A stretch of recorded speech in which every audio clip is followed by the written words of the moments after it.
انسان کے لیے کائنات کی ہر چیز دعائیں کرنے لگتی، طالب علم کے لیے بہت سی مخلوق دعائیں کرتی. آپ مشغول ہو گئے کسی اور کام میں، خدمت خلق میں یا علم حاصل کرنے میں، اور اللہ تعالیٰ کی مخلوق شروع ہو گئی آپ کے لیے دعائیں کرنا. عرش والے فرشتے آپ کے لیے دعائیں کرنے لگتے ہیں اگر آپ ایمان لا کر اچھے کام شروع کر دیں. تو اللہ سے مانگنے کے مختلف انداز ہیں، ڈائریکٹ مانگنا بھی اور مختلف عبادات کرنا بھی. اسی طرح وَاسْتَعِینُوا بِالصَّبْرِ وَالصَّلَاةِ، مدد مانگو صبر اور نماز سے. ٹھیک ہے، نماز میں انسان بہت سی دعائیں پڑھتا ہے، لیکن اگر مشکل وقت میں انسان صبر کے ساتھ نفل پڑھ کے اللہ تعالیٰ کا ذکر کرے اور اس کو سمجھ نہ بھی آئے کہ کیا دعا مانگو، کیونکہ بعض پریشانیاں ایسی ہوتی ہیں کہ انسان منہ سے کچھ نکال بھی نہیں سکتا، تو یہ نماز بھی کافی ہو جائے گی. وَقَالَ رَبُّكُمُ ادْعُونِي، اور تمہارا رب کہتا ہے مجھے پکارو. اور پکارنے کے کئی انداز ہیں. دل ہی دل میں پکارنا بھی آتا ہے، چپ کے پکارنا بھی آتا ہے، اونچی آواز سے پکارنا بھی آتا ہے، اکیلے پکارنا بھی آتا ہے، سب کے ساتھ مل کے دعا کرنا بھی آتا ہے. کوئی دعا مانگ رہا ہو تو آمین کہنے سے بھی بات بن جاتی. مجھے یاد ہے کہ ایک دفعہ میں عمرے پر گئی اور طواف کے بعد جہاں میں نفل پڑھ رہی تھی، تو نفل کے بعد میں نے سوچا کہ میں اپنی دعا کرتی ہوں. اتنے میں ایک شخص عربی میں کوئی دعا مانگ رہا تھا. اتنی خوبصورت دعا تھی کہ میں نے ایسی دعا کسی سے نہیں کبھی سنی، اور میں نے صرف آمین کہنا شروع کر دیا. میں نے کہا یا اللہ، میری تو نہ زبان میں اتنی بلاغت و فصاحت ہے، نہ مجھے اتنی باتیں آتی ہیں، مجھے تو مانگنا بھی نہیں آتا، تو جو کچھ یہ مانگ رہا ہے مجھے بھی یہی دے دے. میں نے صرف آمین آمین آمین کہنا شروع کر دیا. یہ کتنا بڑا اس کا احسان ہے کہ ہم آمین کہہ کے بھی شامل ہو جاتے ہیں دوسروں کی دعاؤں میں. تو اسی لیے دعا کو عبادت کا نچوڑ کہا گیا، کریم، خلاصہ، ساری عبادت کا اوپر کا حصہ. اور ویسے بھی اگر دیکھا جائے تو ہر نماز میں بہت سی دعائیں ہیں. ہر موقع کی اللہ کے رسول صلی اللہ علیہ وسلم نے مختلف طرح کی ہمیں دعائیں سکھائیں. سویرے جو آنکھ کھلتی ہے، سویرے کے اگر آدھی رات کو بھی کھلتی ہے اس کی بھی دعا ہے. اس وقت سے لے کر کوئی کام ایسا نہیں، دین کا یا دنیا کا، اچھا یا برا، جس کے لیے کوئی نہ کوئی دعا نہ موجود ہو.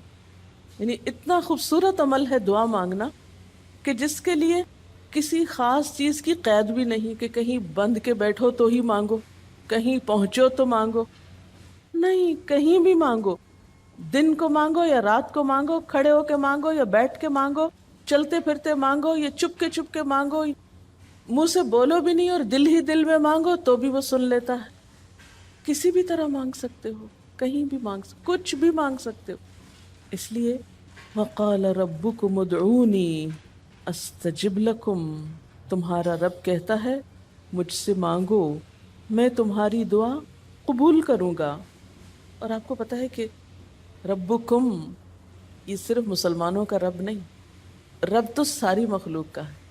کافر کا رب بھی وہی ہے، خواہ وہ مانے یا نہ مانے. اس لیے قبولیت دعا کے لیے مسلمان ہونا بھی شرط نہیں. اگر کوئی کافر بھی اللہ کو پکارتا ہے، اپنے رب کو پکارتا ہے، تو وہ اس کی بھی سنتا ہے. اور خصوصاً اگر وہ مظلوم ہو، کسی نے اس پہ ظلم کیا ہو، تو وہ فریاد فوراً اوپر پہنچتی ہے، خواہ وہ مسلمان نہ بھی ہو. اس لیے یہ جو دعائیں ہیں یہ آپ سب کو بتا سکتے ہیں، مسلمز، نان مسلم، سب کو سکھا سکتے ہیں، تاکہ وہ اپنے رب کو پکارے اور رب ان کو ہدایت دے. اور پھر آپ دیکھیں گے کہ دعا کے ذریعے جو اللہ تعالیٰ پر اعتماد بیٹھتا ہے، اور اگر وہ خصوصاً یہ کہ جلدی قبول ہو جائے، تو اس وقت جو ایک خصوصی شکر کی کیفیت آتی ہے. لیکن یہ کہ مایوس نہیں ہونا. بات میں یہ کر رہی تھی کہ اس کے لیے کوئی شرط نہیں کہ کوئی شخص بہت نیک مسلمان ہو یا بہت اچھا مسلمان ہو، وہ تو گناہ گاروں کی بھی سنتا ہے. اس لیے بعض اوقات لوگ جب مایوس ہونے لگتے ہیں نا کہ ہم تو بہت گناہ گار ہیں، ہماری نہیں سنی جائے گی، تو انہیں مایوس نہیں ہونا چاہیے. مایوس ہو کے کہاں جائیں گے سننے؟ کس سے مانگنے جائیں گے؟ ان کو بھی پکارنا چاہیے، خواہ کوئی کیسے بھی گناہ میں ڈوبا ہوا، کیسی بھی حالت میں ہو، اور اس کے لیے بھی مانگنا چاہیے. حتیٰ کہ کافر جب تک زندہ ہے، اس کی صحت کے لیے، اس کی ہدایت کے لیے، اس کی خیرخواہی بھلائی کے لیے بھی آپ خوب دعائیں مانگ سکتے ہیں. آپ صلی اللہ علیہ وسلم ابو جہل کے لیے بھی دعا کرتے تھے، یا حضرت عمر کے لیے کہتے تھے کہ ان دونوں میں سے کسی ایک کو تو ضروری ہدایت دے. تو دعا ہر حال میں فائدہ دیتی، ان مصیبتوں میں بھی فائدہ دیتی ہے جو اتر چکی ہیں، ان میں بھی دیتی ہے جو نہیں اتری. دعا تو ابلیس کی بھی قبول ہوئی تھی، اس نے قیامت تک زندگی کی دعا مانگی تھی، اس کی بھی قبول کر لی گئی. اس نے کہا تھا قال انظرنی الی یوم یبعثون، قیامت تک کے لیے مجھے مہلت دے کہ میں انسانوں کو بھٹکا سکوں. تو اللہ تعالیٰ نے کہا جاؤ، تمہیں مہلت دی گئی. اس لیے یہ خیال تو اپنے دل سے سب نکال دیں کہ ہماری دعا نہیں قبول ہوتی، سب کی ہو سکتی. شرط یہ ہے کہ آپ واقعی دعا مانگ رہے ہوں. ہاں، جو غافل دل سے مانگے اس کی نہیں قبول ہوتی، کیونکہ وہ مانگ نہیں رہا، وہ تو بس صرف ایک فرض پورا کر رہا ہے. وہ بظاہر دیکھنے میں مانگنے کا عمل نظر آ رہا ہے لیکن حقیقت میں مانگ نہیں رہا. تو حدیث میں آتا ہے کہ اللہ تعالیٰ غافل دل کی دعا نہیں قبول کرتا.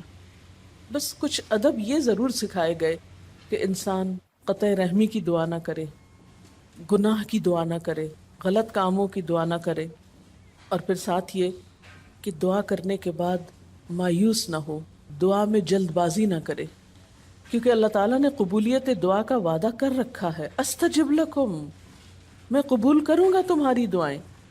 ہاں یہ ضرور ہے کہ قبولیت کی شکلیں مختلف ہوتی ہیں. بعض اوقات تو انسان کو بالکل وہی مل جاتا ہے جو وہ چاہتا ہے، بعض اوقات وہ نہیں ملتا جو وہ چاہتا ہے، بلکہ وہ دے دیا جاتا ہے جو اس کو زیادہ ضرورت ہوتا ہے. یعنی ہمارا تو علم اتنا محدود ہے نا، ہم ایک چیز مانگ رہے ہوتے ہیں جو ہمارے حق میں کوئی زیادہ اچھی نہیں ہوتی. اللہ تعالیٰ ہمارے لیے ہم سے بڑھ کر مہربان ہے، وہ ہمیں وہ نہیں دیتا بلکہ وہ دیتا ہے جو ہمیں اس سے زیادہ فائدہ دے سکتا ہے. اگر آپ اپنی گزشتہ زندگی کی دعاؤں پہ ایک نظر ڈالیں تو ہم کتنی چھوٹی چھوٹی چیزیں مانگتے رہے ہیں اور اللہ تعالیٰ نے ہمیں اس سے بڑھ کر عطا کیا ہے. ہم سب کو جو اللہ تعالیٰ نے دین کی سمجھ دی یا دین کو سیکھنے کا شوق دیا، ضروری نہیں کہ ہم سب نے یہ مانگا ہی ہو کہ اللہ تو ہمیں موقع دینا اپنے دین کو سیکھنے کے لیے، سکھانے کے لیے. لیکن یہ ضرور ہو سکتا ہے کہ ہم زندگی میں کچھ اور مانگتے رہے اور ہمیں وہ نہیں ملا، یہ نعمت مل گئی اور وہ ہمارے حق میں زیادہ بہتر ہو گئی. اور یہ ہو سکتا تھا کہ ہمیں وہ چیز مل جاتی اور آج ہم اس چھوٹی سی چیز کو لے کر اس کا شوق بھی پورا کر چکے ہوتے، اس کی ساری اٹریکشن ختم ہو چکی تھی. کیونکہ دنیا کی کوئی چیز ایسی نہیں جس کی اٹریکشن ختم نہ ہو جائے یا جس کی ویلیو گھٹ نہ جائے، جو پرانی نہ ہو جائے. لیکن قرآن کا علم ایک ایسا علم ہے جو ہر دم نیا لگتا ہے، ہر دم زندگی دیتا ہے، خوشی دیتا ہے، سکون دیتا ہے، ایک راحت ملتی ہے. یہ پرانا نہیں ہوتا. پھر اسی طرح یہ بھی ہوتا ہے کہ بعض اوقات انسان کی کوئی آفت ٹال دی جاتی. آپ مانگ رہے ہیں رزق، تو وہ رزق میں برکت تو نہیں ہوتی مثلاً، لیکن کوئی بیماری آپ سے ٹال دی جاتی کہ خدا نہ خواستہ آپ کو اگر مال مل بھی جائے اور ایسی بیماری لگ جائے کہ سارا مال اس میں ڈوب جائے تو مال بھی گیا اور تکلیف الگ. تو اللہ تعالیٰ اپنی رحمت سے آپ کو زیادہ مال تو نہیں دیتے مگر وہ بہت بڑی بلا سے محفوظ رکھتے ہیں، کسی حادثے سے بچا لیتے ہیں، کسی ایسی پریشانی سے بچا لیتے ہیں کہ جس میں آپ کا سب کچھ ہی کھپ جاتا. کیونکہ ہمارے پاس کوئی رائٹ تو نہیں ہے، ہم کوئی ڈیزرو تو نہیں کرتے کہ ہر وقت ہم امن و امان میں رہیں. ہمارے اپنے گناہوں کی بدولت، کئی بیرونی اسباب کی بدولت کوئی مشکل، کوئی حادثہ، کوئی مصیبت کسی بھی وقت آ سکتی جو دنیا میں مختلف لوگوں پر آتی رہتی.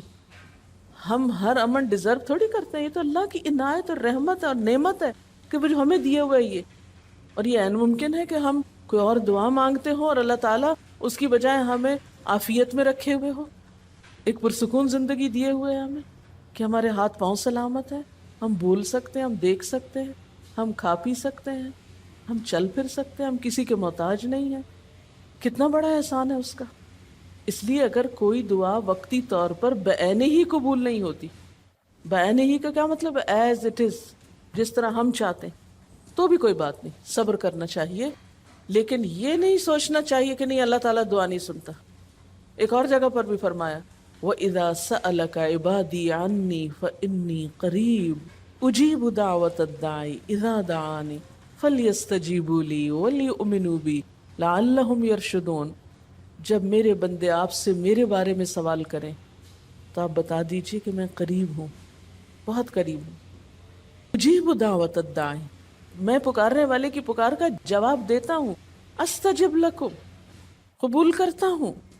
یہ ایسے دل کے بہلانے کے لیے نہیں کہا گیا، یہ حقیقت ہے، یہ سچ ہے، اس پر ہمارا ایمان اور یقین ہونا چاہیے پختہ، اور اس کو چھوڑ کر اوروں کے پاس نہیں جانا چاہیے، کسی اور سے نہیں مانگنا چاہیے، صرف اسی سے مانگنا چاہیے، کیونکہ یہ عبادت بھی ہے اور پھر وہ ہر چیز دینے کے قابل بھی ہے، اس کی قدرت، اس کا علم، اس کی رحمت ہر چیز پہ چھائی ہوئی ہے، اس لیے اس سے مانگتے چلے جاؤ، اور پھر کبھی ایک انداز سے، کبھی دوسرے انداز سے، کبھی تیسرے انداز سے، لیکن اس سے ہمیشہ اچھی امید رکھو، لا تقنطوا من رحمت اللہ۔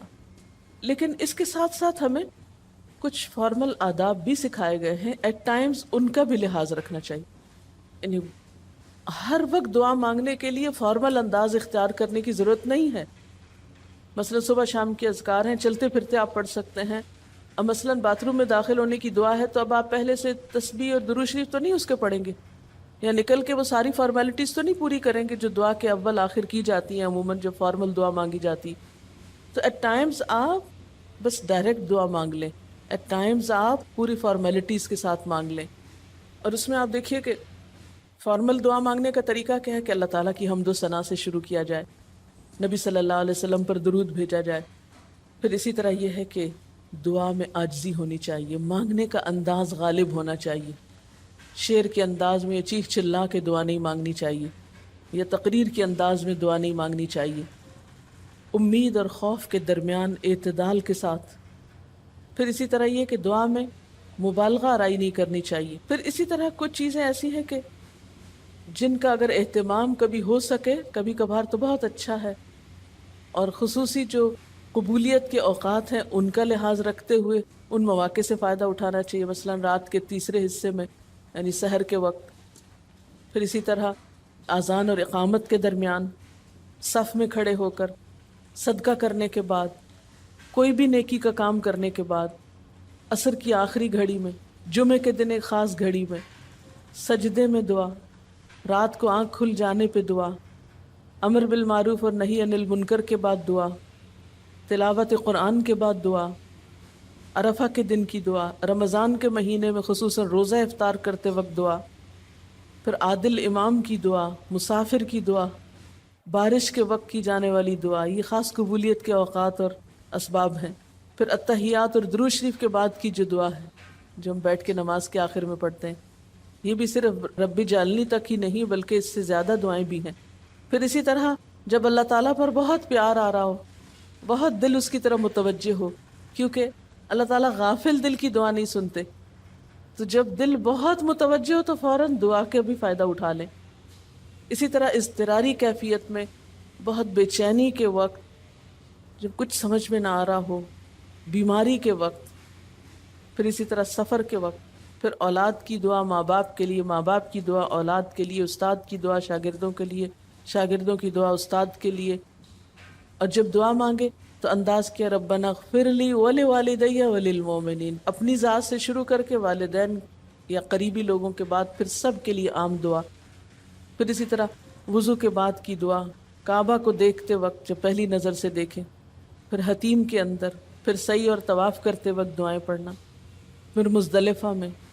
لیکن یاد رکھیے کہ ان قبولیت کے خاص مواقع اور مقامات کے علاوہ دعا تو کسی بھی وقت کی جا سکتی اور کوئی بھی گھڑی قبولیت کی گھڑی ہو سکتی، اس لیے ہمیشہ دعا مانگتے وقت یہ یقین رکھیں کہ اللہ تعالیٰ قبول کرے گا، مایوسی کے ساتھ دعا نہ ہو، کیونکہ جتنی ہماری دعا کے اندر یقین کی کیفیت ہوگی اتنا ہی انشاءاللہ قبولیت کے چانسز زیادہ ہوں گے۔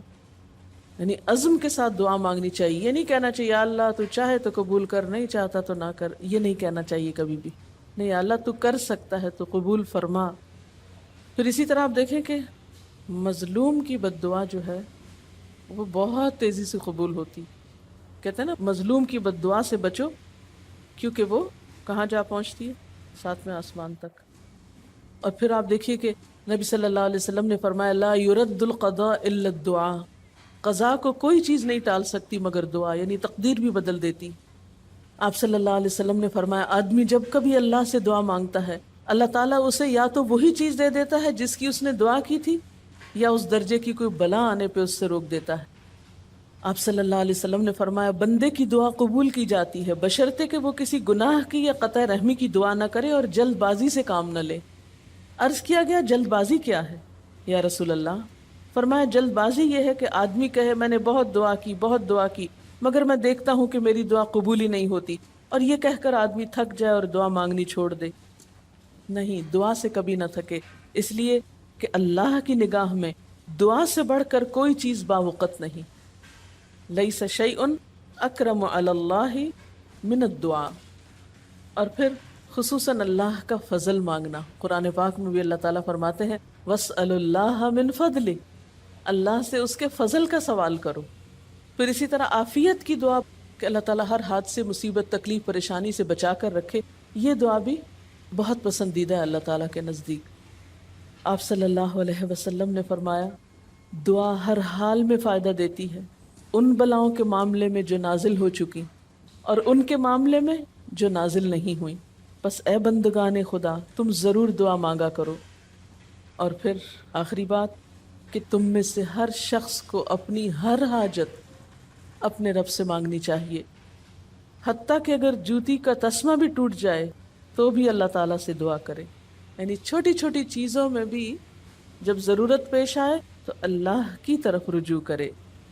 وقال ربکم ادعونی استجب لکم، اور تمہارا رب کہتا ہے کہ مجھے پکارو، مجھ سے مانگو، میں تمہاری دعا قبول کروں گا۔ ان الذین یستکبرون عن عبادتی، بے شک وہ لوگ جو میری عبادت یعنی دعا سے تکبر کرتے ہیں، یعنی مجھ سے تکبر کی بنا پر نہیں مانگتے، جیسا کہ حدیث میں بھی آتا ہے من لم یسأل اللہ یغضب علیہ، جو اللہ سے نہیں مانگتا اللہ اس پہ غضبناک ہوتا ہے۔ یعنی جو دعا نہیں کرتا اللہ تعالیٰ اس سے ناراض ہوتا ہے، کیونکہ وہ تو بے تعلق ہو گیا نا اپنے رب سے نہ مانگ کر، اور خصوصاً تکبر کی وجہ سے۔ ایسے لوگوں کی جزا کیا ہے؟ سیدخلون جہنم داخرین، ان